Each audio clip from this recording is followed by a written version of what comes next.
तो बेसिकली जो आज की हमारी ये क्लास है, ये क्लास तो समाजशास्त्र का प्रश्न पत्र दिखाई दे रहा है आप लोगों को। ये मैं एमपीपीएससी के सिलेबस के आधार पे आप लोगों से बात कर रहा हूँ। एमपीपीएससी में जो सिलेबस पूछा गया ना, वो यूजीसी नेट सोशोलॉजी का पूछा गया। इसलिए मैं आप लोगों को सोशोलॉजी के जो विगत वर्ष के प्रश्न हैं, उन प्रश्नों से आप लोगों को रूबरू कर रहा हूँ। और उन प्रश्न में जो ऑप्शन करेक्ट हो रहा है, उस ऑप्शन के बारे में आपको थोड़ा सा डिस्क्राइब यानी एक प्रकार से विवरण भी आपको बता रहा हूँ। तो उसे भी आप लोग नोट कर लिया करें सभी लोग, है ना।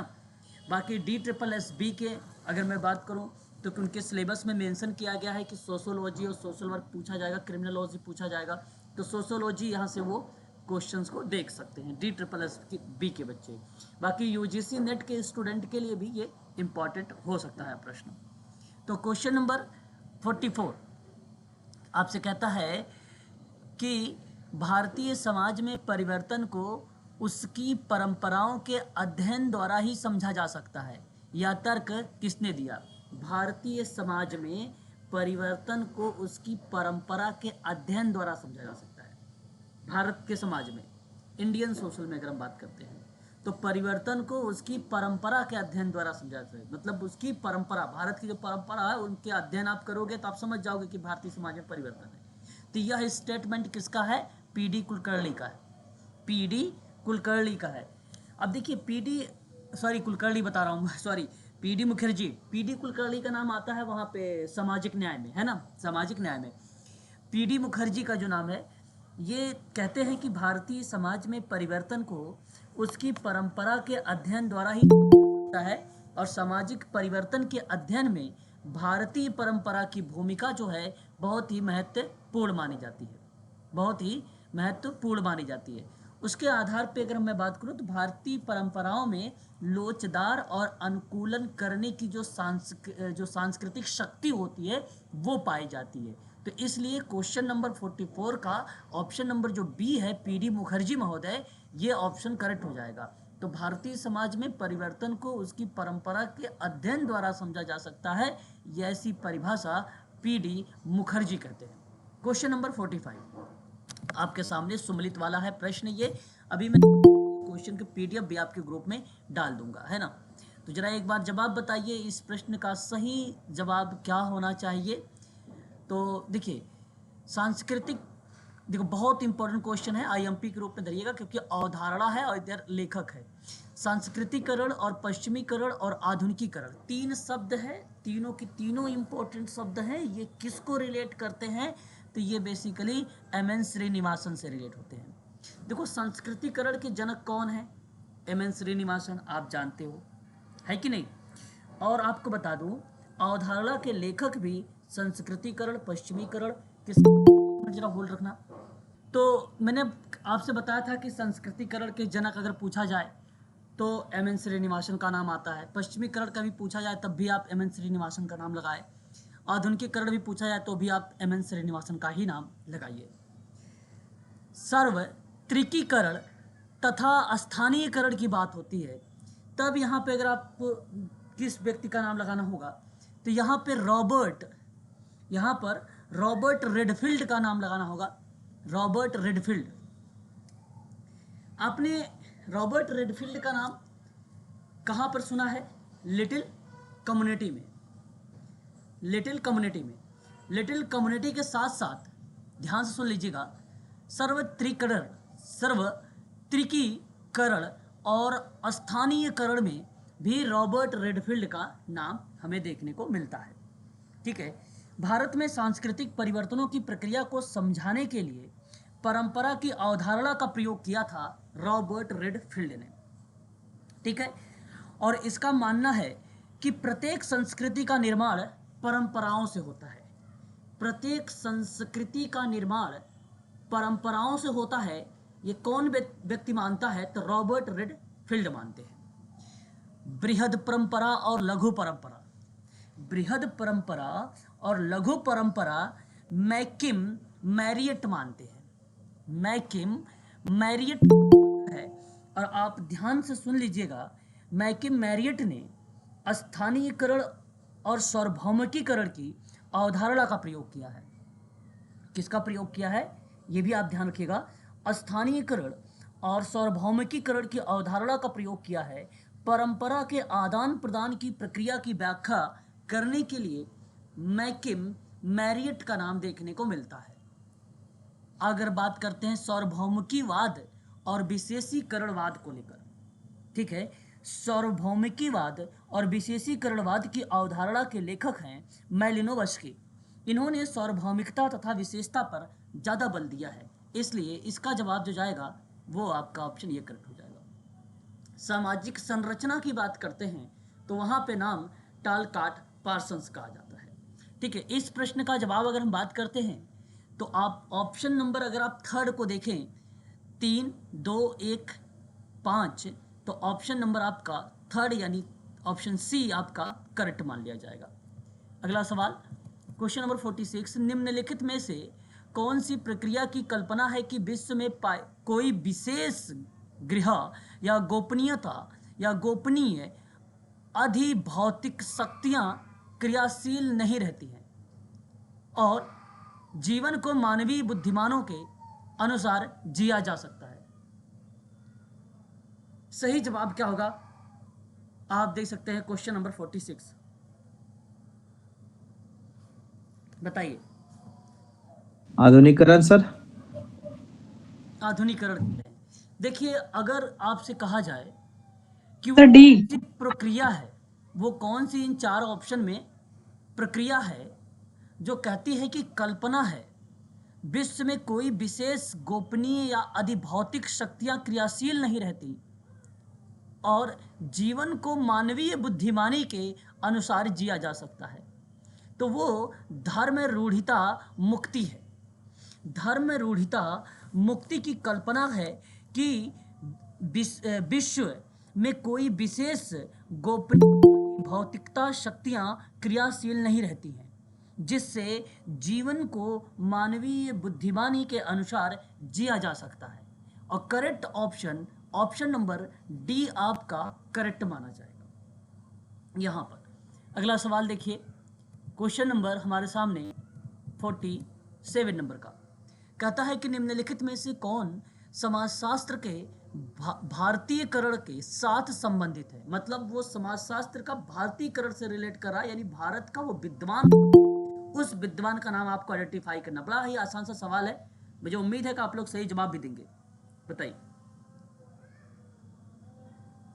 एक बात तो ये तय है कि जीएस घुरई और पीडी मुखर्जी का नाम आप लोग जानते हैं, ये बात बिल्कुल सर। मुखर्जी इनका जानते हैं। अब देखिए, केवल हमें आइडेंटिफाई करना है। यहाँ पर देखिए AR देसाई का नाम आ गया है, ठीक है, और एक चीज़ देंगे TK उन्मेन का नाम है, ये आपके नहीं है, ना ही AR देसाई है, ना ही अगर हम बात करें, अच्छा ये तो TK उनमें आ गए यहाँ पे, है ना, और AR देसाई भी आ गए। यहाँ करेक्ट जवाब जो जा रहा है समाजशास्त्र के भारतीयकरण के साथ अगर कोई संबंधित है तो वो पहला ऑप्शन करेक्ट होगा, ठीक है। घुरई और AK सरन और PD मुखर्जी समाजशास्त्र के भारतीयकरण के साथ संबंधित है।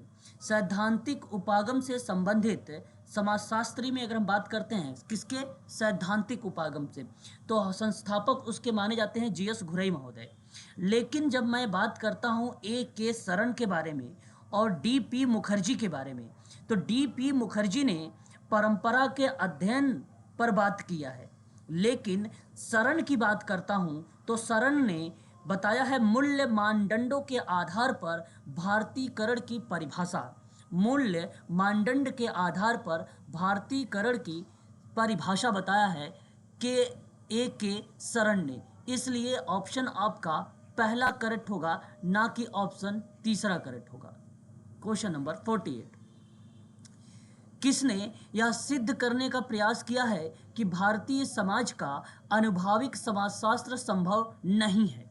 संभव नहीं है। समाजशास्त्र के प्रश्न में आप लोग यहाँ पर इसलिए थोड़ा सा कंफ्यूज हो पा रहे हैं क्योंकि सारे विद्वानों के बारे में अभी तक आप लोगों के पास जानकारी नहीं हो पाई। इसीलिए मैं जो 8:30 बजे की क्लास का लिंक आप लोगों को दे रहा हूँ, वहाँ एक एक विद्वान की पूरी डेफिनेशन के साथ आप लोगों को प्रस्तुत कर रहा हूँ, ताकि आप लोग सही तरीके से उनके बारे में आइडेंटिफाई कर सके, वो उनका कॉन्सेप्ट को समझ सके। तो मैं आप लोगों से एमपीपीएससी के जो बच्चे हैं, एक बार जरूर उस वन लीनियर के रूप में भी क्वेश्चंस वहाँ पे पुट अप हो रहे हैं, और साथ ही साथ आपके जो है एक विद्वान की पूरी डीप में जानकारी भी मिल रही है। तो 8:30 बजे वाली क्लास आप लोग जरूर ज्वाइन किया करें। उससे आप क्या करेंगे, जो इस तरीके के तथ्य वगैरह मिल रहे हैं आप इजीली आइडेंटिफाई कर लेंगे। बाकी पूरा जैसे ही यूनिट आपका फिनिश होगा जब ना, तो वैसे भी आप लोग ये चीज़ें समझ जाएंगे। एमपीपीएससी का भी हम लोग यूनिट नंबर 5 पर बात कर रहे हैं। अब देखिए क्या है, अनुभाविक समाजशास्त्र के में संभव नहीं है। भारतीय समाज का अनुभाविक समाजशास्त्र संभव नहीं है। क्वेश्चन नंबर 48 में अगर मैं आपसे बात करूंगा तो ऑप्शन नंबर, अगर आप थर्ड को देखें, एक के शरण महोदय के बारे में, तो भारतीय समाज का एक अनुभाविक समाजशास्त्र होता है, और अनुभाविक समाजशास्त्र में जी.एस. घुरई का नाम, एम.एन. श्रीनिवासन का नाम, एस.सी. दुबे का नाम आता है, परंतु ए के शरण महोदय का जो नाम है वो समाजशास्त्र में, बेसिकली अनुभाविक समाजशास्त्र में इनका नाम नहीं मिलता है। ये बात आप ध्यान रखिएगा। इनका नाम बेसिकली मूल्य परंपराओं और मानदंडों के आधार पर भारतीयकरण की इन्होंने परिभाषा बताया था, ना कि अनुभाविक समाजशास्त्र बताया था। ऑप्शन आपका सी यहाँ पर करेक्ट होगा। एक चीज आप रिलेट करिएगा, एक प्रश्न के बाद जो दूसरा प्रश्न है उसी के तथ्य के आधार पर ही करेक्ट हो रहा है। अभी आपने पिछला सवाल देखा 47 नंबर का, तो कहीं ना कहीं वो प्रश्न जो सही जा रहा था वो ऑप्शन में ए के शरण महोदय थे। अगले प्रश्न में भी आपको ए के शरण से संबंधित जोड़ दिया है। ठीक है, इसी तरीके के पहले प्रश्न पूछे जाते थे। अब आगे देखेंगे क्वेश्चन नंबर 49। सर उसको सर इसको थोड़ा सा बता दीजिएगा सर, अनुभाविक समाजशास्त्र किसको बोलते हैं सर? अनुभाविक समाजशास्त्र में सर अवसरों का बेसिकली भूमिका देखने को मिलती है, जहाँ पे हम क्या करते हैं, समाज में अनुभव की प्राथमिकता देते हैं। तो अनुभाविक समाजशास्त्र आधारित ही है किस पर, एक अवसर पर, वह आधारित ही है शोधकर्ता पर।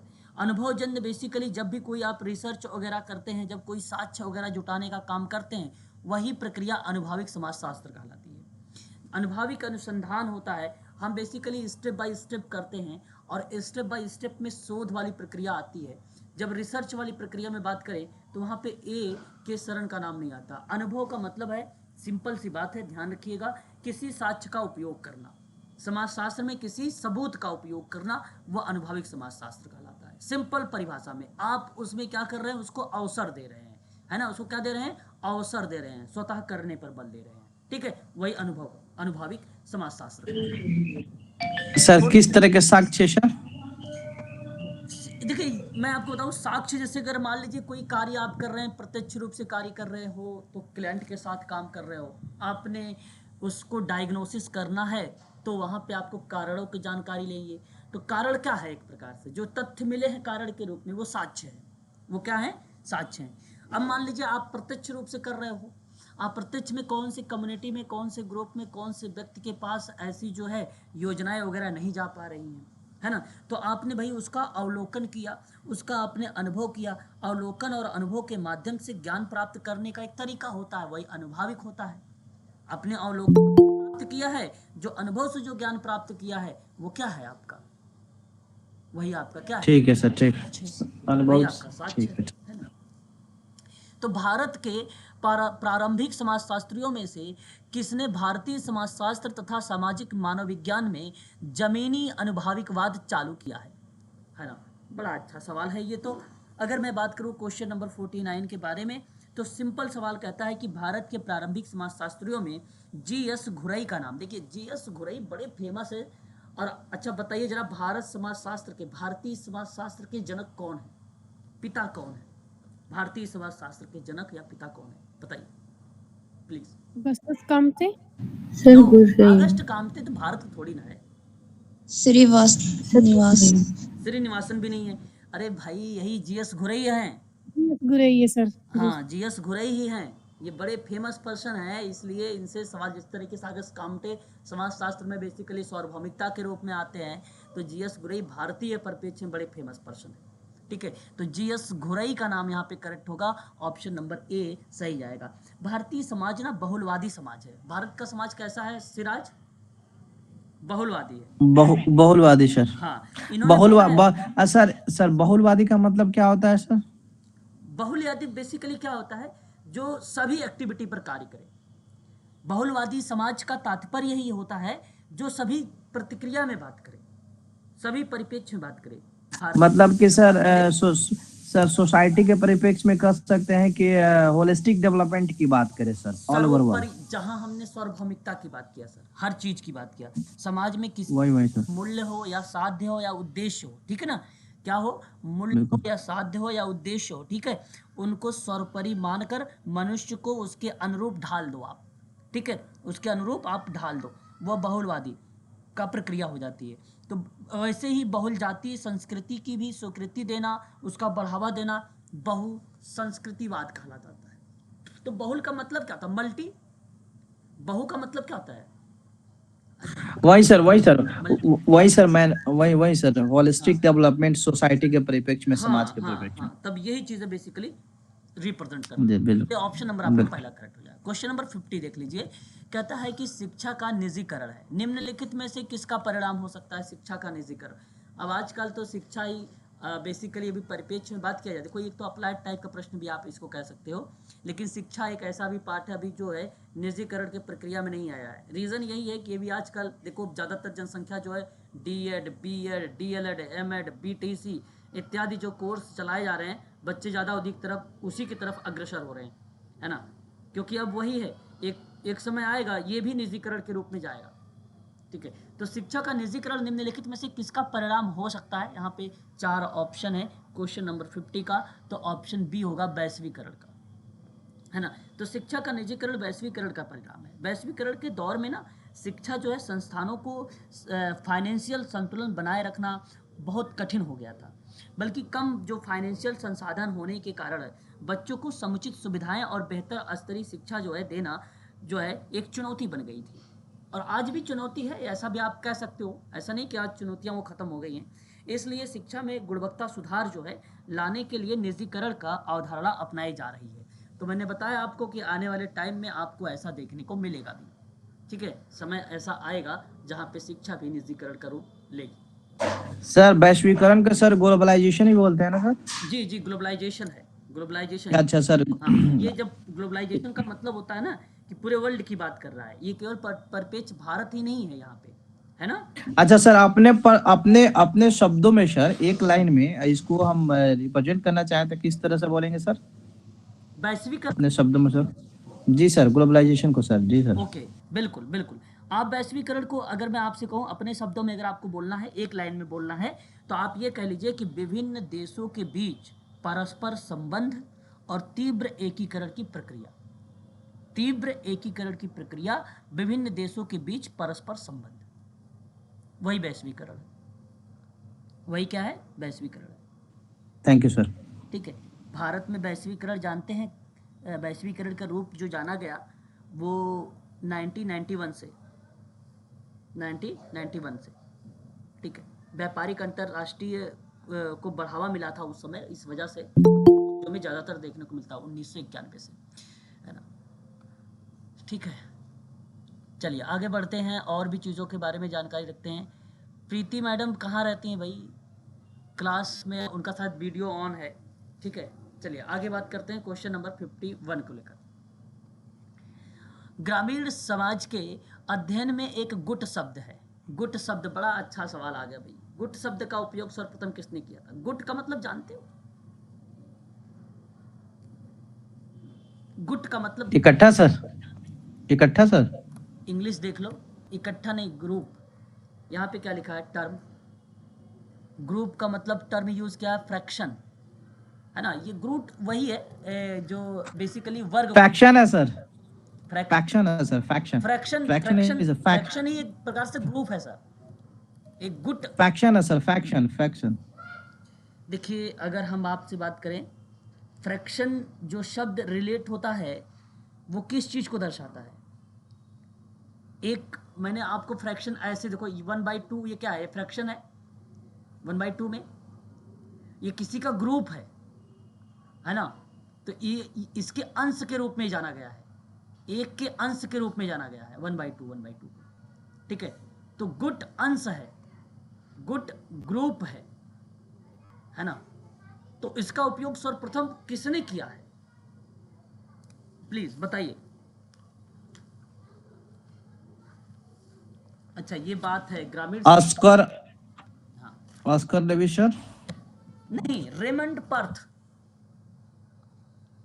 रेमंड नाम ही पहली बार सुना सर, नाम ही पहली बार सुना। अच्छा कोई बात नहीं। Raymond Perth, Raymond Perth is the right answer. इसका करेक्ट जवाब अगर मैं आप लोगों से बात करूंगा तो रेमंड का ही नाम हमें देखने को मिलेगा। और रेमंड पर्थ ने ग्रामीण समाज के अध्ययन में गुट शब्द का सर्वप्रथम प्रयोग किया था। Option number C is the right answer होगा करेक्ट जवाब, है ना।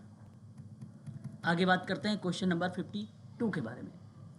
भारतीय ग्रामीण विकास कार्यक्रम ने अमीर और गरीब के बीच अंतर का विशाल कर दिया है। बड़ा अच्छा सवाल है, देखिए भाई अच्छा सवाल है। गुट का तात्पर्य होता है बेसिकली सिराज ना, कुछ लोगों का समूह, ठीक है। वही सर मैं बोल रहा था ना कि फैक्शन दिया। फैक्शन का मतलब होता है कि कुछ यूनिट को इकट्ठा करके एक मतलब शब्दों में रिप्रेजेंट किया है गुट को सर। हाँ, कारण ये था कि भाई शब्द आपके अलग होते हैं, हमारे अलग हो जाते हैं, तो कहीं मैं सोचता हूँ कि आप लोग गलत ना समझ जाए, है ना, कि हमने जो बोला वो गलत बोला है, ऐसा नहीं है, ठीक है। नहीं ये सर फैक्शन से निकल गया था सर। हाँ चलो बहुत उससे निकल गया। तो देखिए जरा ग्रामीण, देखिए यहाँ पे सवाल देखिए, भारतीय ग्रामीण विकास कार्यक्रम और अमीर और गरीब के बीच का अंतर का विशाल होना क्या हो सकता है मनीषा? सही नहीं जवाब बताओ जल्दी। जी सर। ऑप्शन डी होगा, किसानों का विकृषीकरण और आत्महत्याएं। बेसिकली अब ये क्या है इसको जब समझोगे तभी आप क्लियर कर पाऊंगा। अब ध्यान से मेरी बात को समझिएगा आप लोग। भारतीय ग्रामीण सर क्वेश्चन को सर एक बार समझा दीजिएगा सर। हाँ वही मैं समझा रहा हूँ वही सवाल, ध्यान से सुनिए मेरी बात को। भारतीय ग्रामीण विकास कार्यक्रम ने अमीरी और गरीबी के बीच का अंतर को विशाल कर दिया। उस गरीबी और अमीरी के बीच का जो अंतर था वो बड़ा कर दिया। अच्छा, जिसका हानिकारक परिणाम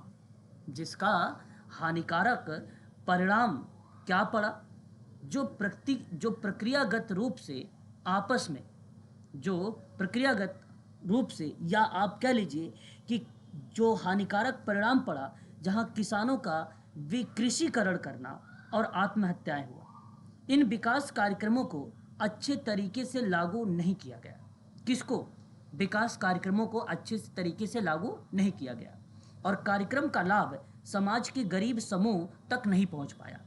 और जब सभी समूह को नहीं पहुंच पाया, गरीब समूह को, तो आप ये कह सकते हो कि इसका लाभ समाज के सीमित समूहों तक ही मिल पाया, सीमित समूहों के लिए ही मिल पाया। तो रीजन वहां पे बना कि किसानों का जो है विकृषीकरण और आत्महत्याएं बेसिकली देखने को मिली। तो ये एक प्रकार से एक हानिकारक मतलब सर कहेंगे मतलब यहाँ पे कह सकते हैं कि सर जो गवर्नमेंट की प्रोग्राम है, उस प्रोग्राम को सर जो ग्राउंड लेवल पे पहुंचाना है, इम्प्लीमेंटेशन का काम है, जो मतलब एक गरीब लोग हैं या किसान लोग हैं उस तक पहुंचाना, वहां तक अगर नहीं पहुंच पाया, लेकिन एक कहीं ना कहीं आप इसमें जो अमीर आदमी है, चाहे एक मतलब सोसाइटी में जो एक अपने स्टेटस बना के रखे हैं, उसी का वो बेनिफिट ले पाए हैं, तो उसका मतलब उसका हानिकारक परिणाम ये हुआ कि किसान के वर्ग क्लास के लोग हैं वो आत्महत्याएं की तरफ गए सर। हाँ बिल्कुल। अब देखो कोई भी, अगर मैं आपसे बात करूं, जो आप ग्रामीण क्षेत्र में आज भी चले जाइए, है ना,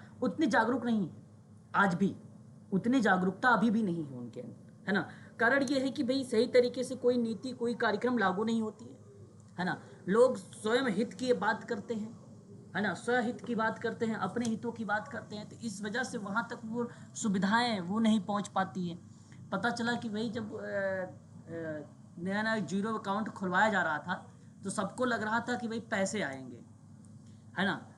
गांव में ग्रामीण के लोगों ने भी खूब खुलवाया जीरो बैलेंस पे खाता कि भाई इसमें पैसे आएंगे, और पता चला अंत में पैसे आए नहीं। तो उनका क्या हुआ? कहीं ना कहीं उनका जो है मनोबल, आत्मविश्वास जो है धीरे धीरे सरकार से पे भी उठ रहा है। नहीं जी सर, तो लेकिन कहीं ना कहीं सर ये तो गवर्नमेंट की कमी है ना सर, कि जो हाँ चीज वो ला रहा है उसको इम्प्लीमेंटेशन जो ग्राउंड लेवल पे होना चाहिए, और हाँ उसका बेसिक पर्पस क्या है चीजों को वो फुलफिल नहीं कर रहा है सर, इसीलिए ना लोगों के अंदर सर उसके अकॉर्डिंग अवेयरनेस नहीं है सर। बिल्कुल। वो जान, अब वहाँ पे क्या करना चाहिए, मेरा तो भाई मानना यही है कि गवर्नमेंट, मैं कह रहा हूँ हर डिपार्टमेंट में, हर फील्ड में जो सोशल वर्क को आप अप्लाई कर रहे हो, है ना, तो अप्लाई करने के बाद उसकी भूमिका तो वही है। अच्छा, है ही नहीं फील्ड में, अपने ये दिल्ली शहर में हो या कहीं सिटी की बात करो, चाहे वो एमपी हो, चाहे वो उत्तराखंड, कहीं भी सिटी की बात करो, तो वहाँ पे आपको मिल जाएंगे। लेकिन ग्रामीण एरिया में आपको सोशल वर्कर मिलेंगे ही नहीं, पहली बात। कारण ये कि वहाँ पे उन्होंने अपॉइंटमेंट नहीं दे रखा है। और हर जगह, यहाँ तक कि बैंक में भी सोशल वर्कर का होना अत्यंत आवश्यक है, हर फील्ड में होना इम्पोर्टेंट है। सोशल वर्कर भूमिका यही है, जब तक ये होगा नहीं, भारत अपना विकास ही नहीं करेगा, कर ही नहीं पाएगा। लेकिन सर वहाँ लेकिन सर 21वीं शताब्दी से सर हुआ है न्यू एजुकेशन पॉलिसी में सर सोशल वर्कर की बात हुई है, और इम्प्लीमेंटेशन का काम इसका चल भी रहा है सर, अब इम्प्रूव किया है सर, हर डिपार्टमेंट में गवर्नमेंट की सर देखो भागीदारी हो भाई, रही धीरे है धीरे सोशल विकास वर्क तो के हो रहा, हर लेवल जगह हो रहा। अब आजकल पे। बिल्कुल तो आप देख रहे हैं, धीरे धीरे आ रही है। दिल्ली में 80 सीटें निकाल दिया, DSSB में 80 सीटें निकाल दिया। बिल्कुल सर। अच्छी बातें हैं, धीरे धीरे डेवलप तो कर ही रहा है ना।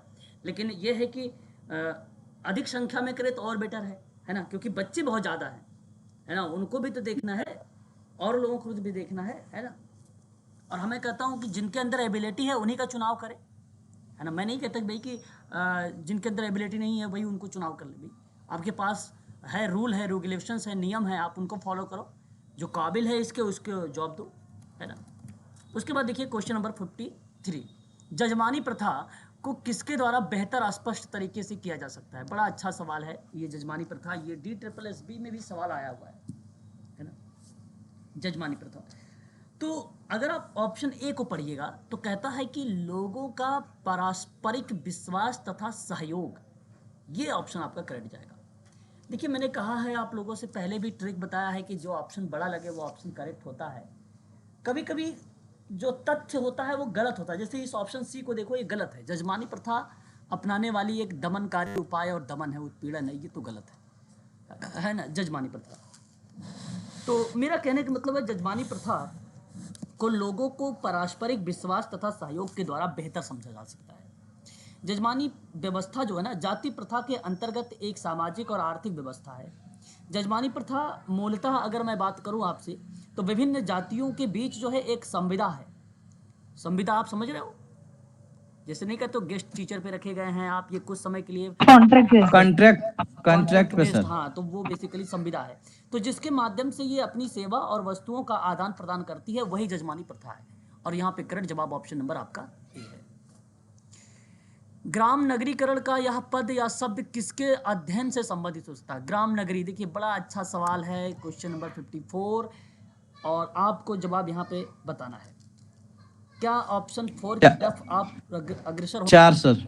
हाँ, जी सर। ग्रामीण नगरी लोगों का जीवन यापन की जो शैली होती है ना, वही देखो, ग्राम हो गया ग्रामीण, और नगरी आपका नगरी लोगों के शब्द में अगर किसका अध्ययन होता है, तो ये ध्यान से सुन लीजिएगा कि गांव, और गांव नहीं मतलब ग्रामीण, मतलब बोल सकते हो गांव ही ग्रामीण है, और नगरी यानी शहर, ठीक है, लोगों के जीवन यापन की शैली है। यही बेसिकली ग्राम नगरीकरण का शब्द का मीनिंग होता है। ऑप्शन डी आपका करेक्ट है। आसान सवाल था ये, है ना। और इसकी अवधारणा अगर हम बात करें तो किसने दिया है, तो गालपिन ने दिया। क्या नाम था उसका? गालपिन, विद्वान का नाम है, ठीक है, गालपिन ने दिया था, ठीक है। ग्रामीण नगरी समुदाय को पारस्परिक अंतःक्रिया और जनित मध्यवर्ती प्रक्रिया को ग्रामीण नगरीकरण कहा जाता है, ठीक है, याद रखिएगा। क्वेश्चन नंबर 55, आसान सा सवाल, मुझे उम्मीद है कि आप इजीली इसको मैच कर लेंगे। चलिए एक बार बताइए। विलेज इंडिया की बात करता हूं तो मैं आप लोगों को पहले भी बता चुका हूं, village India, McKim Marriott, Indian village, SC Dube कहाँ है? A Rajasthan village, Rajasthan village. अच्छा ये किताबें हैं, BR चौहान, राजस्थान के बच्चे जो होंगे उनको पता होगा, है ना। रिमेंबर्ड रिमेंबर्ड विलेज, है ना। एम.एन. श्रीनिवासन कहाँ पर है? पूरा नाम इनका क्या है? मैसूर नरसिम्हाचार श्रीनिवास को भारत सरकार के द्वारा विज्ञान और अभियांत्रिकी के क्षेत्र में पद्म भूषण से सम्मानित किया गया है। ठीक है,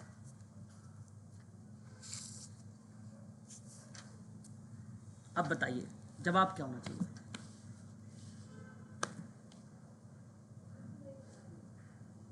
ऑप्शन बताइए।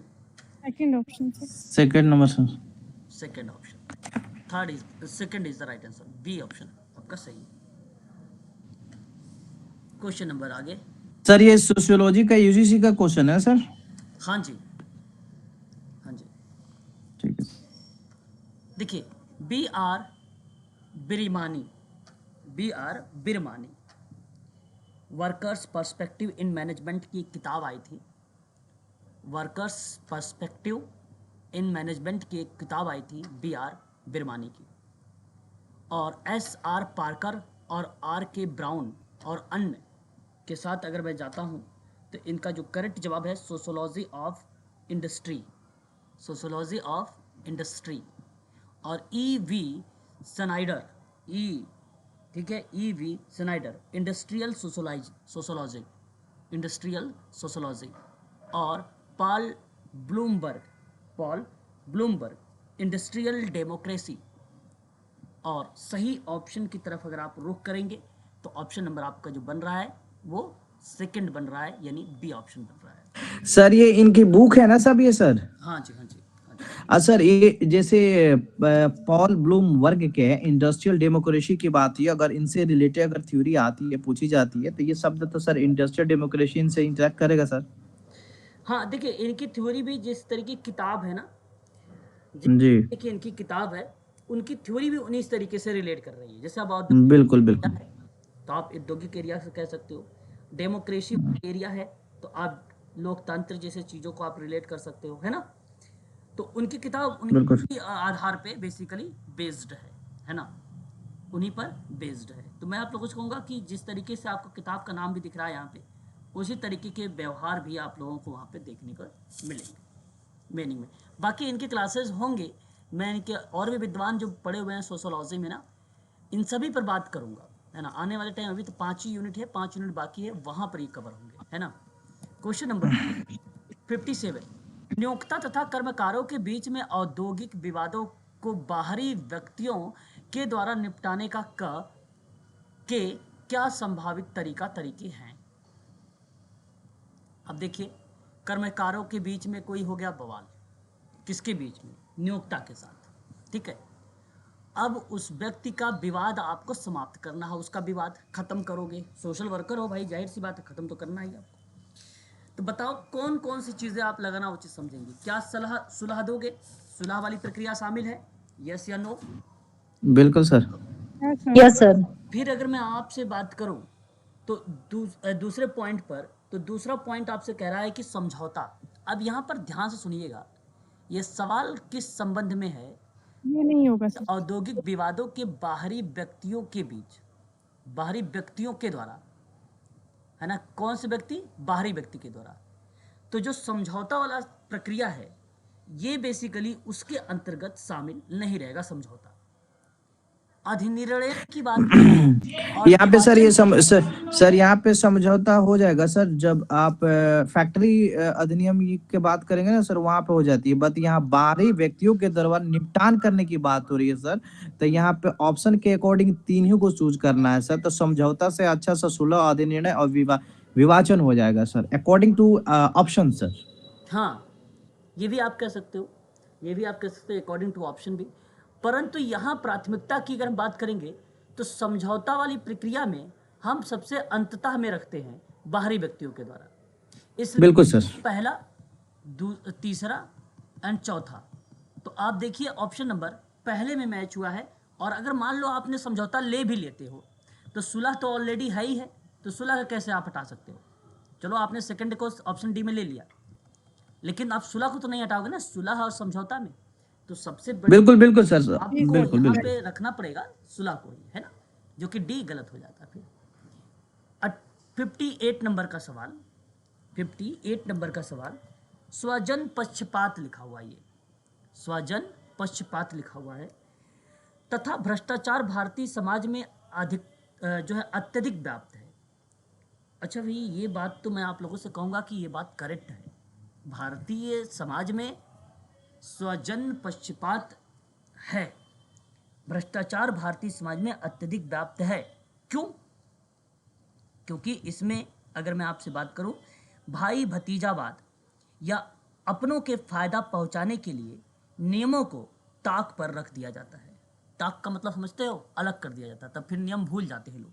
नियम क्या होता उसी को स्वजन स्वजन जन पक्षपात उसी को बोलते हैं सर, जो अभी है? आप बता रहे हैं सर। बिल्कुल बिल्कुल, ठीक है वही सर, तो ठीक। वही चीजें हैं। रीजन यही है ना, क्योंकि कारण तो हमें यही दर्शाना है, भारतीय समाज में अत्यधिक व्याप्त होने का रीजन यही है, स्वजन पक्षपात। अब स्व का मतलब क्या हुआ? अपना से, अपने जनों के, अपने जनों के जी पक्षपात सर। करना, भाई अपने घर वालों का फायदा हो और किसी का फायदा ही ना हो। तो ये बेसिकली गलत है। यहाँ पर आपका अगर हम बात करें तो ये स्टेटमेंट, बट जो स्टेटमेंट है प्रश्न का वो आपका करेक्ट है। कारण क्या कहता है? यह सब लोकतंत्र तथा नौकरशाही की वजह से है। अच्छा, भारत जैसे लोकतांत्रिक व्यवस्था वाले देश में जहां लोकतंत्र और नौकरशाही व्यवस्था स्थापित होगी तो जाहिर सी बात स्वजन पक्षपात शामिल होगा ही होगा। स्वजन पक्षपात और भ्रष्टाचार किसी भी समाज के रूप में हो सकता है। भारत में भ्रष्टाचार का प्रत्यक्ष संबंध क्या है? राजनीति से जुड़ा हुआ है, पता होना चाहिए। जी सर। मेरे हिसाब से इस प्रश्न में आप क्या कहना उचित समझेंगे? सर यहाँ पे सर दो चीज मैं पूछना चाहूंगा सर। वहां पे आपने बताया कि स्वजन पक्षपात का भ्रष्टाचार भारतीय समाज में अत्यधिक व्यापक है, वो बता रहा है वहां पे, और उसके कारण बता रहा है कि लोकतंत्र, डेमोक्रेसी और ब्यूरोक्रेट्स, दो रीजन बता रहा है सर। तो डेमोक्रेसी और ब्यूरोक्रेट्स दो अलग अलग वर्ड्स हो गए सर, और ये दोनों एक दूसरे के मतलब रिलेट करता है, और इसे ब्यूरोक्रेट से बड़ा सर डेमोक्रेसी वर्ड है। तो अब वहाँ पक्षपात की बात हो रही है, और उससे कैसे रिलेट करता है सर? जरा दोनों बताइए, नहीं, एक रिलेट ही नहीं लोकतंत्र को करेगा। और एक ब्यूरोक्रेट को। मैं कह रहा हूँ रिलेट ही नहीं करेगा।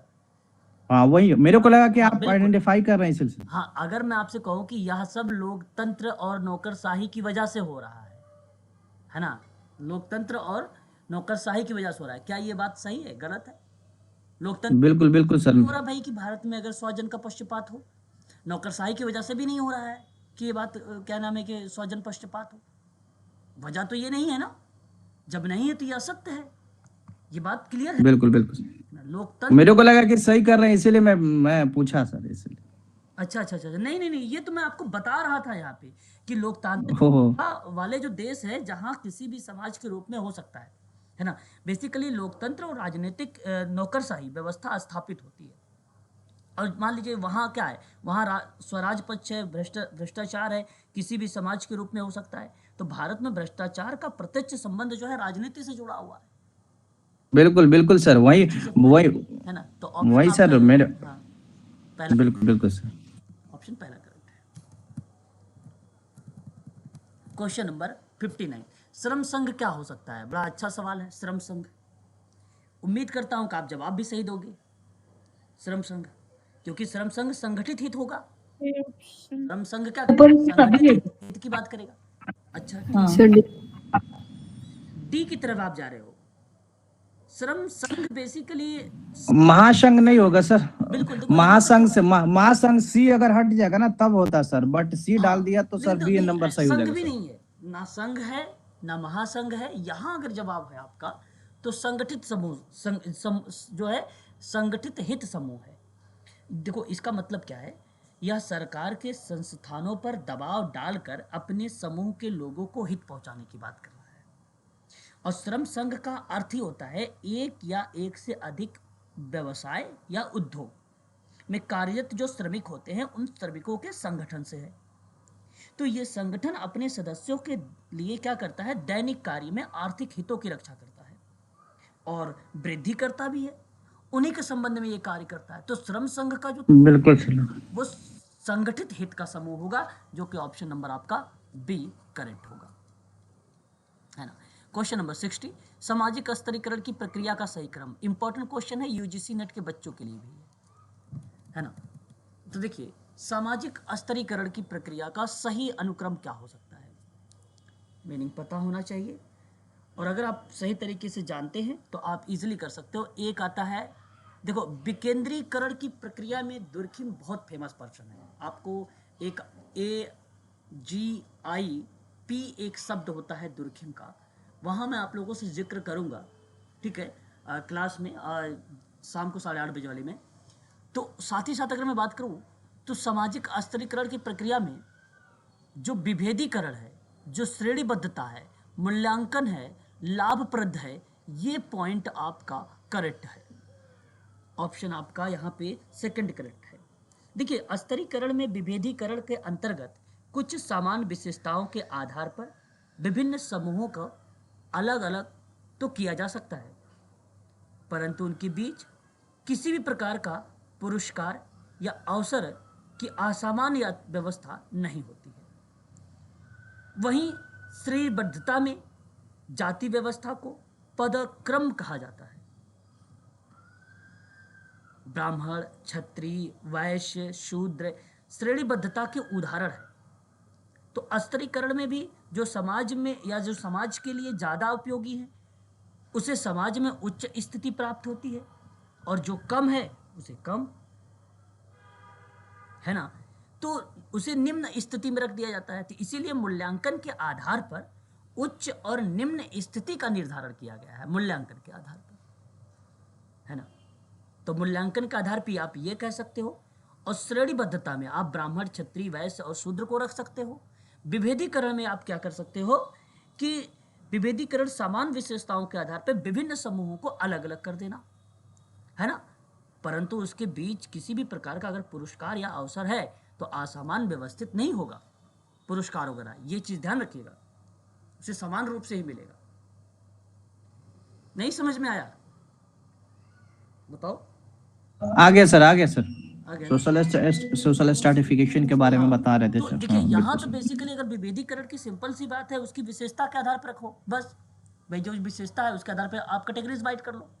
स्तरीकरण का मतलब ही होता है कि अलग अलग, स्तरीकरण का मतलब होता है या तो आप निम्न वर्ग को डिवाइड कर दिया, आपने उच्च वर्ग को डिवाइड कर दिया, है ना, स्तरीकरण है। स्तरीकरण की पूछा इसने प्रक्रिया, तो एक विभेदीकरण का रख लिया, तो हमने विशेषता के आधार बता दिया। श्रेणीबद्धता के आधार पे रखा तो हमने क्या बताया, वहां पे जाति व्यवस्था रख दिया। जाति व्यवस्था क्या रखा, ब्राह्मण, क्षत्रिय, वैश्य, शूद्र रख दिया, है ना। और फर्स्ट में सर विभेदीकरण में सर ग्रुप के हिसाब से, या सर दूसरा में श्रेणीबद्ध में कास्ट के हिसाब से सर, उसको इवोल्यूशन करके बेनिफिट देती है। बिल्कुल सर। और मूल्यांकन में आपने क्या कर दिया, उच्च और निम्न स्थिति के आधार पे कर दिया मूल्यांकन, ठीक है। लाभप्रद उसके बाद ऑटोमेटिक आपका हो जाएगा, भाई उच्च को उच्च मिला, निम्न को निम्न मिला। ऑप्शन सिचुएशन के हिसाब से बेनिफिट देना सर। हाँ। क्वेश्चन नंबर 61, विभिन्न देशों में विकास के स्तर का माप करने के लिए प्रो महाबाबुल हक, ये जानते हैं, महबूबुल हक का नाम है ये। भाई सर जो आपने हक का नाम, जो पाकिस्तान के इकोनॉमिस्ट थे सर। हाँ, जो अगर हम बात करते हैं तो ये पाकिस्तान के एक अर्थशास्त्री हैं, या आप ये कह लीजिए कि अर्थव्यवस्था में इनका बहुत ही प्रमुख नाम है, इनको पिता के रूप में जाना जाता है। भारत के अमर्त्य सेन का नाम आता है भारत में, ठीक है, पाकिस्तान के हैं। तो इसका उपयोग किए गए मानव विकास सूचकांक में निम्नलिखित में से सूचक समाविष्ट है। अच्छा, इनके अकॉर्डिंग इन्होंने मतलब भाई क्या क्या चीजें यूज किया महबूबुल हक ने, तो विभिन्न देशों की विकास के स्तर का माप करने के लिए प्रोफेसर महबूबुल हक या महाबाबुल हक के द्वारा उपयोग किया गया मानव विकास सूचकांक में एक शब्द था स्वास्थ्य, दूसरा शब्द था शिक्षा, तीसरा शब्द था आय, है ना, इन्हीं का तो सूचक था। तो किसी भी देश का विकास का स्तर क्या हो सकता है, मापा जा सकता है, और ऑप्शन आपका ए करेक्ट हो जाएगा।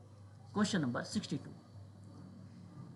धारणीय विकास है। अभी धारणीय विकास पर आयोजित एक निम्नलिखित में से औपचारिक और राजकीय अंतर्राष्ट्रीय सम्मेलनों का कार्यक्रम के अनुसार में आपको दर्शाना था। अब धारणीय विकास का आयोजित औपचारिक राजनीति अंतर्राष्ट्रीय सम्मेलनों का जो है वो कालक्रम अगर आपको पता है तो ठीक है। स्टॉकहोम सम्मेलन सबसे पहले 1972 वाला आपको पता है, जहां पर्यावरण चेतना और पर्यावरण आंदोलन से पहले सम्मेलन के रूप में संयुक्त राष्ट्र महासभा के द्वारा इसको क्या किया गया था, लाया गया था, सम्मेलन को किया गया था।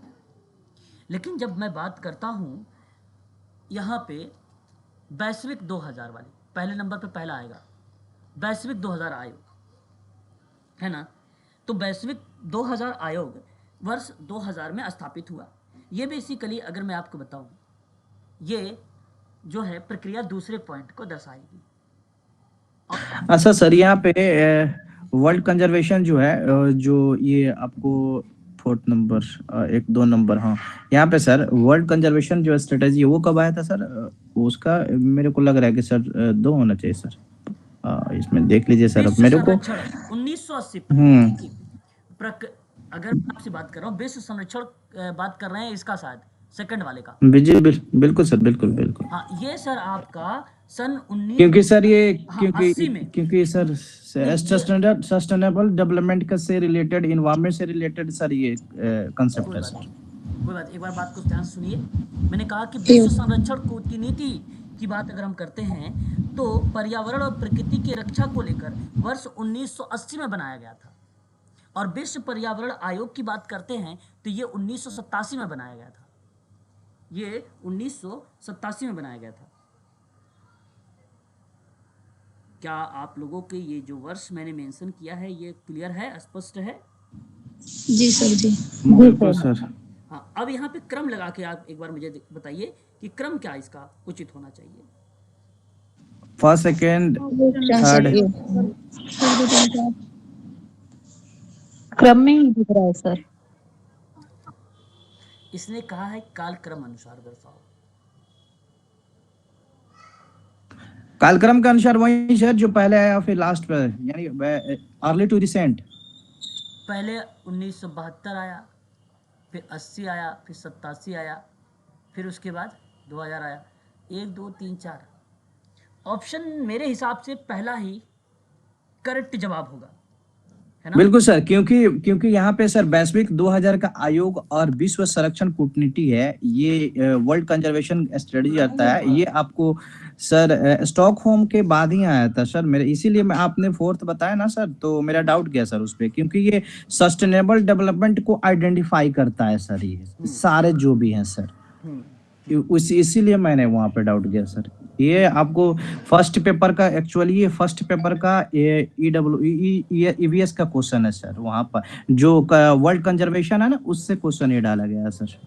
बिल्कुल बिल्कुल बिल्कुल बिल्कुल।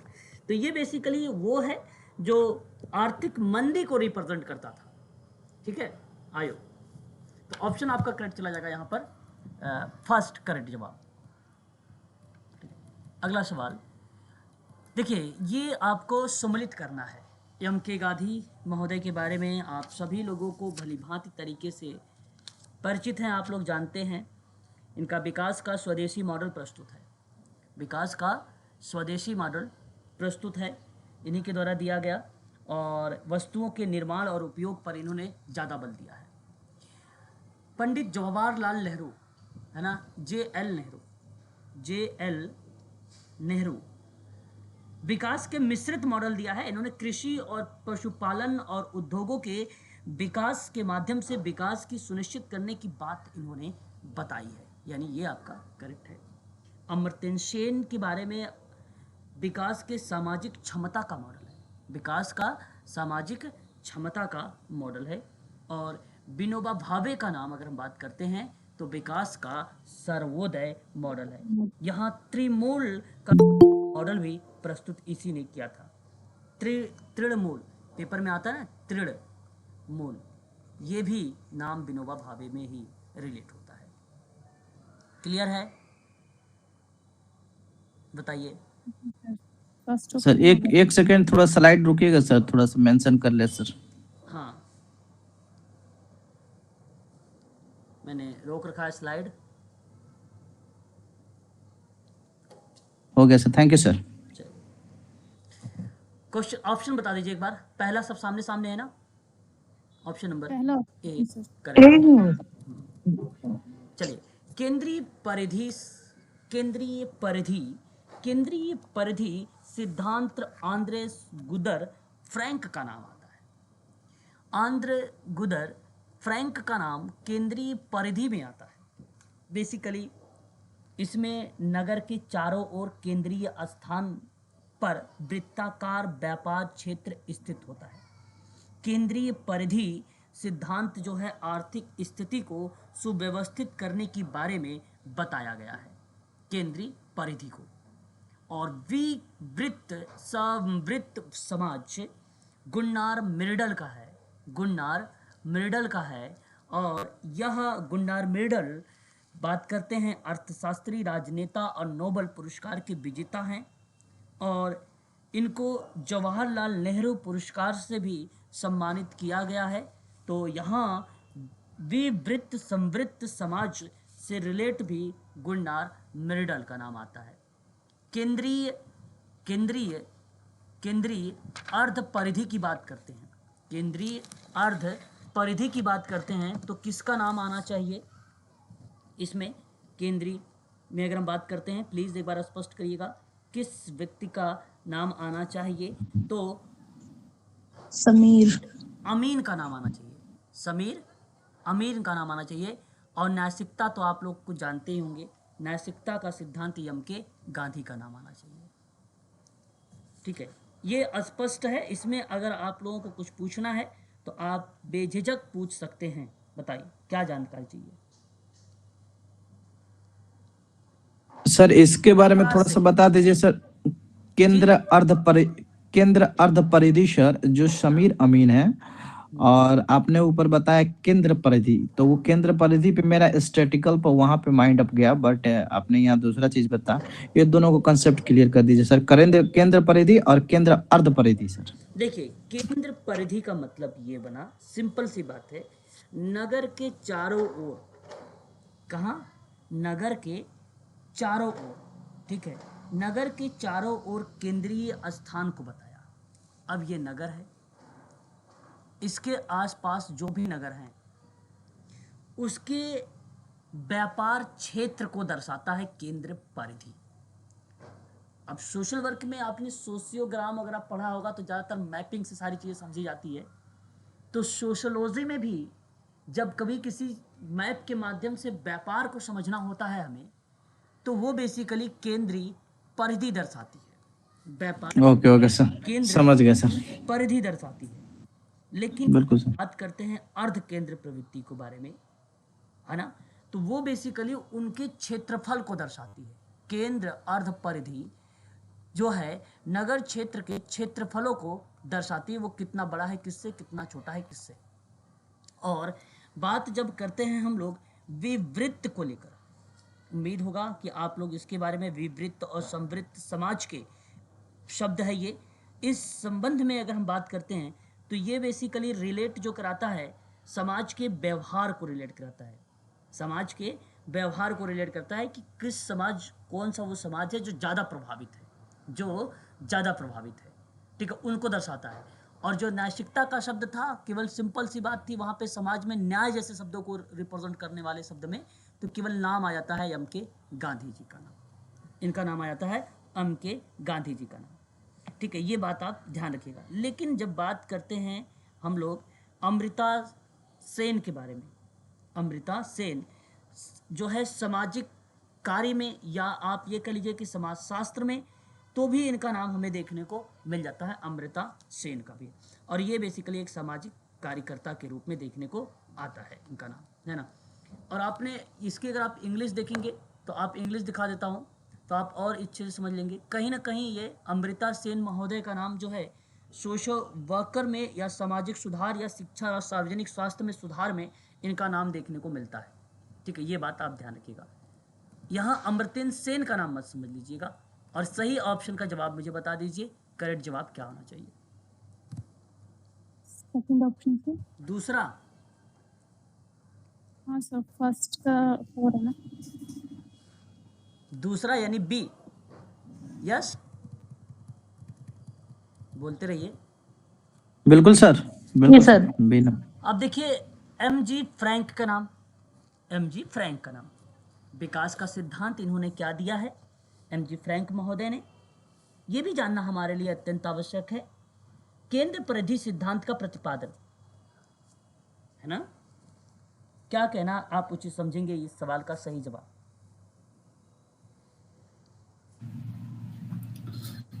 वैज्ञानिक का नाम और विकास का सिद्धांत आपके सामने।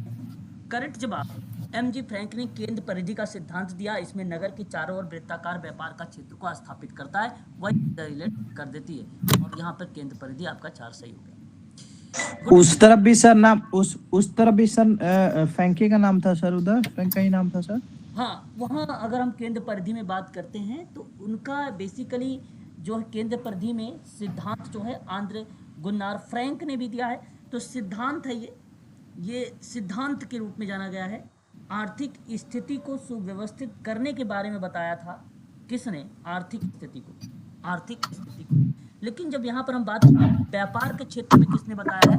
व्यापार के क्षेत्र में किसने बताया? तो एमजी फ्रैंक ने बताया। किसने बताया है? व्यापार के क्षेत्र में। बोलिए। एक मिनट सर, पीछे वाला थोड़ा सा स्लाइड दिखाएगा सर, इससे पीछे वाला जिसमें आप कर रहे थे सर। एक मिनट सर, आप समझ नहीं पा, केंद्र परिधि का नाम आंद्रे फ्रैंके का नाम है और ये आर्थिक। बिल्कुल, तो दोनों का नाम सर एक ही है ना। यहाँ पे कंफ्यूज करने के लिए सर आपको कंप्लीट नेम लिखा है और वहाँ पे शॉर्ट नेम लिखा है सर। आंध्र एसजी वहाँ पे लिखा है या फुल नेम लिखे sir? Andhra Gunnar Frank sir, MG Frank. दोनों चीज एक ही है सर, बट यहाँ पे कंफ्यूजन करने के लिए शॉर्ट नेम और कंप्लीट नेम को आइडेंटिफाई किया है। और आपने बताया ना सर, उस समय 2018 से पहले सर एक क्वेश्चन दूसरे से इंटरलिंक करते थे, बट उसको बच्चे आइडेंटिफाई नहीं करते थे। यहाँ पे एक से दूसरे आप लगातार उधर से क्वेश्चन आप बनाते आ रहे हैं सर, एक क्वेश्चन दूसरे से जुड़ी हुई है सर। बिल्कुल बिल्कुल बिल्कुल। यहाँ पे सर वही मैं यहाँ पे कर रहा था कि यहाँ पे मिलाया कि सर ये यहाँ कंप्लीट नेम दिया, वहाँ पे शॉर्ट नेम, बात एक ही है सर, बट नेम की डिफरेंस है सर। तो हाँ, अब यहाँ पे अगर जब हम बात करते हैं एमजी फ्रैंक के बारे में, तो आप इजीली इनको रिलेट कर सकते हो। कहाँ से? क्वेश्चन कहाँ चला गया भाई? ऊपर है। हाँ, व्यापार क्षेत्र में। और इन्होंने बेसिकली नगरों के चारों ओर वृत्ताकार व्यापार को क्षेत्रों को बेसिकली रिप्रेजेंट किया। गुन्नार मेडल की बात करते हैं तो इन्होंने जो है सॉफ्ट राज्य विकसित किया, गुन्नार मेडल। और सॉफ्ट आप देख सकते हो, अभी आप लोगों ने लास्ट में किया भी था, जो है लास्ट वाले क्वेश्चन में हम लोगों ने गुन्नार मेडल का क्या नाम लगाया था? विवृत समवृत्त समाज को, है ना। तो वहाँ पर आपकी प्रक्रिया जो है सॉफ्ट राज्य आ जाता है। मैक्स वेबर का नाम एक अलग से आ गया। मैक्स वेबर महोदय की बात अगर हम करते हैं, समाजशास्त्री विचारक, इन्होंने सांस्कृतिक समाज के परिप्रेक्ष्य में बारे में बताया है। तो आप क्या लगाना चाहोगे? आप सांस्कृतिक को लगाना उचित समझो। समीर अमीन की बात करेंगे तो असमान विकास की बात करते हैं और ये आपका हो जाएगा। असमान विकास का सिद्धांत इनके द्वारा, समीर अमीन के द्वारा दिया गया। ऑप्शन नंबर अगर आप सेकंड देख रहे हैं तो सेकंड आपका बी वाला आपका सही तरीके से रिलेट हो रहा है। चलिए, वारेन एल थॉम्पसन अपने विकास के काम की बात करते हैं। ठीक, बताइए उनके किस जो सर यहाँ पे सर मेरा नेट चला गया था सर, आवाज नहीं आ रही थी सर। ऊपर सर एक सॉफ्ट स्टेट आया था सर, सॉफ्ट राज्य आया था सर। सॉफ्ट, हाँ, इसको सर थोड़ा सा आइडेंटिफाई कर दीजिए सर कि सॉफ्ट स्टेट किसको बोलेंगे सर। देखिए, मैंने आपको अभी भी बताया है गुन्नार मेडल महोदय के बारे में। जब इन्होंने विवृत समवृत्त समाज के बारे में जिक्र करते हैं तो उसी शब्दों में आपका सॉफ्ट या मृदु राज्य आता है। मतलब एक नरम राज्य, एक ऐसा देश जो अपने लिए कठोर निर्णय नहीं लेना चाहता। उस नरम राज्य का एक नुकसान यह भी है कि कठोर निर्णय अपराधियों के बारे में नहीं लिया जाता है, इसलिए यह कई बार आपराधिक गतिविधियों को क्या देता है? बढ़ावा देता है। इसलिए उसने मृदु राज्य कहा। मृदु का मतलब होता है सॉफ्ट राज्य। ठीक है, मृदु का मतलब होता है सॉफ्ट। तो ये चीज अच्छा सर, ये क्राइम से रिलेटेड है सर? यस, अपराध। सर लचीला भी बोल सकते हैं क्या इसको? बिल्कुल लचीला भी आप कह सकते हो, बहुत लचीला। लचीला का मतलब बेसिकली नहीं सर, एक्चुअली बदलाव वाला शब्द यूज करते हैं। सॉफ्ट का फ्लेक्स बेसिकली लचीला होता है। फ्लेक्सिबल सर, यहाँ पे ये वर्ड बोलिए ना फ्लेक्सिबिलिटी सर, तो वो वर्ड हो गया जिसका मतलब आप जब चाहें तब उसको मैनिपुलेट कर सकते हैं, चेंज हाँ, कर सकते संशोधन हैं। कर सकते हो, बट बिल्कुल हाँ, सही। बट सॉफ्ट का मतलब होता है या तो हार्डनेस या सॉफ्टनेस। अगर सॉफ्टनेस होगी तो आपने बोला कि अपराध को, क्राइम को बढ़ावा मिलता है वहां पे। अब हाँ, बहुत सारी सॉफ्ट, स्टेट्स हाँ ऐसे मतलब करती हैं। सॉफ्ट का मतलब ये हुआ कि इसने ना कोई भी अगर जिसे मान लीजिए कोई निर्णय है ना, तो उस निर्णय को ये बेसिकली ले नहीं पाता है, वो निर्णय बिल्कुल सर। ले नहीं पाता है, इसलिए उसको बेसिकली सॉफ्ट के नाम से जाना गया। लेकिन यहाँ पे सर फ्लेक्सिबल वर्ड को रिलेट नहीं करेंगे ना, क्योंकि फ्लेक्सिबल वर्ड दूसरी चीज हो नहीं, गई सर, वो पॉजिटिव सेंस में जाता है सर। देखिए मैं आपको बता दूं, फ्लेक्सिबिलिटी का तात्पर्य ये होता है हमें यहाँ पे किसी चीज को बदलाव नहीं करना है।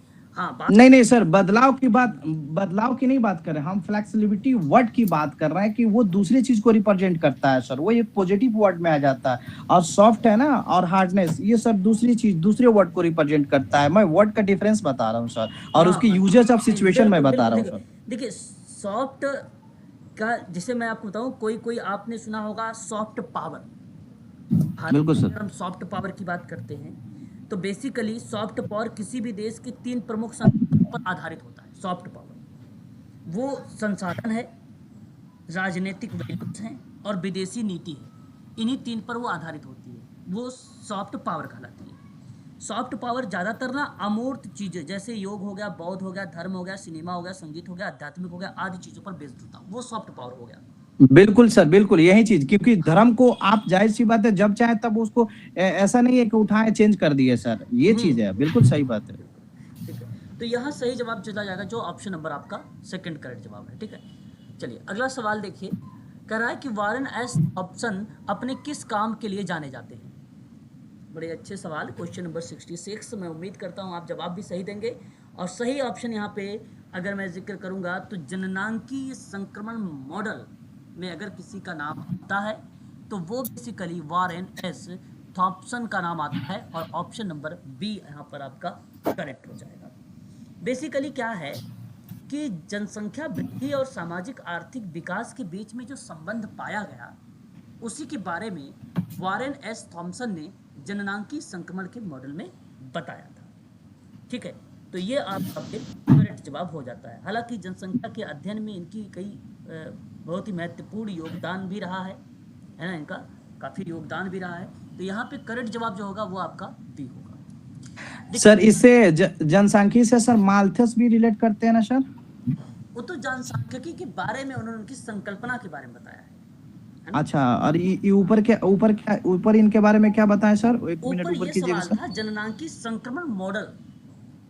अच्छा, मॉडल की बात है सर। मॉडल जी, ठीक है, यहाँ पे ठीक ये सर। सही जवाब हो जाता है। चलिए अगला सवाल हमारे सामने है, क्वेश्चन नंबर 67 है ना? ठीक है, 67 है। जनसंख्या पिरामिड जनसंख्या के निम्नलिखित में से किस पक्ष में ग्राफिकल प्रतिरूपण हो सकता है? बड़ा आसान सा सवाल है। तो जब भी ग्राफिकल आप देखते हैं, दिए गए समय या तो लिंग और आयु वितरण के आधार पे होता है ना?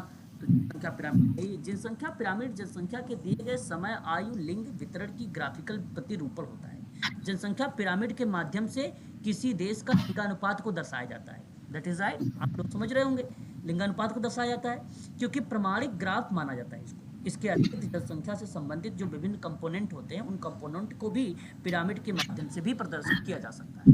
यहाँ करेक्ट जवाब ऑप्शन नंबर आपका बी सत्य माना जाएगा। ठीक है, क्वेश्चन अगला देखेंगे। एक लास्ट सवाल ले लीजिए, है ना? कहता है कि जनसंख्या अध्ययन में कालक्रम के अनुसार में व्यवस्थित करना है। थॉमस माल्थस का नाम है, वारेन एंड एस थॉम्पसन का नाम है, किंग्सले डेविस का नाम है, और हर्बर्ट स्पेंसर का नाम है। देखिए, सर्वप्रथम माल्थस का जनसंख्या से संबंधित जो ज्यामिति है उसके संबंध में सिद्धांत के रूप में जब भी कभी नाम हमें देखने को मिलता है तो किसका नाम मिलता है? प्लीज बताइएगा एक बार जरूर। Malthus, Malthus sir, Malthus. बिल्कुल, यहाँ जो है फिर नाम में माल्थस का देखने को मिलता है। अच्छा, इस आधार पे बेसिकली जो प्रश्न पूछा वो पूछा कि भाई वर्ष के आधार पे दर्शाइए। अगर मैं आपसे बात करूं तो ये प्रश्न आपने क्या कहा कहा कि वर्ष के रूप में दर्शाइए जनसंख्या की वृद्धि आवश्यक रूप से जीवन निर्वाह के साधन बहुत अधिक होती है। सर आवाज नहीं आ रहा। तो इसके में अगर मैं बात करूं तो वह प्रक्रिया सन 1798 की है। कब की है? 98 की है। क्लियर है? जनसंख्या सिद्धांत, जनसंख्या पर इन्होंने निबंध लिखा 1798 में। 1803 में अगर हम बात करें तो जनसंख्या सिद्धांत। आपकी आवाज नहीं आ रही है। मेरी आवाज नहीं जा रही? आवाज मेरी नहीं जा रही थी क्या? क्लियर है? आवाज क्लियर है? आवाज क्लियर है? सर अभी आ रही है। तो 1700 अभी आ रही है सर, अभी आ रही है सर। 1798 में क्या है, एक निबंध पर ये किताब आई और 1803 में जनसंख्या का सिद्धांत आया। ठीक है, जनसंख्या का सिद्धांत आया 1803 माल्थस का। ठीक है, याद रखिएगा क्योंकि हम लोगों से पूछा जा सकता है इस तरीके के सवाल भी परीक्षाओं में, है ना, पूछे जाते हैं। उसके बाद नाम आता है थॉमसन का, है ना। थॉमसन बेसिकली क्या बताते हैं, इनका जो कहना है कि जनसंख्या संक्रमण सिद्धांत के मॉडल में जनसंख्या की वैश्विक प्रवृत्ति को दर्शाता है ना, वारेन थॉमसन। और जनसंख्यिकी इतिहास में अगर इनकी व्याख्या हमें देखने को मिली तो सन प्रक्रिया जो था 1930 वाला। ठीक है, तो इस शब्द में अगर हम जब जिक्र करते हैं तो 1930 की प्रक्रिया में इनका नाम मिला। किंग्सले डेविस के साथ साथ एक नाम और आता है, वो आता है फ्रैंक नोट स्टेन। क्या नाम आता है? Frank Notestein. और किंग्सले डेविस का भी नाम अगर हम बात करते हैं तो उनका नाम आता है। सन 1944 और 45 की प्रक्रिया में हमें ये देखने को मिलता है। 44 और 45 में, 45 में, 1945 में। ठीक है, लेकिन जब मैं आप लोगों से बात करता हूँ हर्बर्ट स्पेंसर की प्रक्रिया में, किसकी प्रक्रिया में? हर्बर्ट स्पेंसर की प्रक्रिया में, तो वहाँ पे हर्बर्ट स्पेंसर महोदय ने जब इसके बारे में बताया था तो वह वर्ष कौन सा था? 1928। कौन सा था? 1928। अब देखिए, क्रम में आपको रखना है 1798 नंबर 1 पे रखेंगे, या आप यहाँ पर 1803 भी आप कह सकते हैं। दूसरे नंबर पे आप 1930 रख सकते हो, यानी दूसरा, यानी आपका ये दूसरा करेक्ट हो जाएगा 1930। तीसरे नंबर पे आप तीसरे नंबर पे अगर हम बात करें 1928 है तो यानी चौथे नंबर को रख सकते हो, चौथे नंबर को 1928। चौथे लास्ट नंबर पर आपका थर्ड आ जाएगा और थर्ड पर आप रख सकते हो किंग्सले डेविस का नाम भी रख सकते हो आप, और वहाँ पर आप 1944 और 45 रख सकते हो। तो यहाँ पे करेक्ट जवाब क्या चला जाएगा? 1 2 4 3, 1 2 4 ऑप्शन। अगर आप डी को देखेंगे तो ऑप्शन डी यानी फोर्थ ऑप्शन आपका करेक्ट हो जाएगा। ठीक है, तो आज के लिए बस इतना ही रखिए आप लोग, कल हम लोग आगे भी बातचीत करेंगे। ठीक है ना?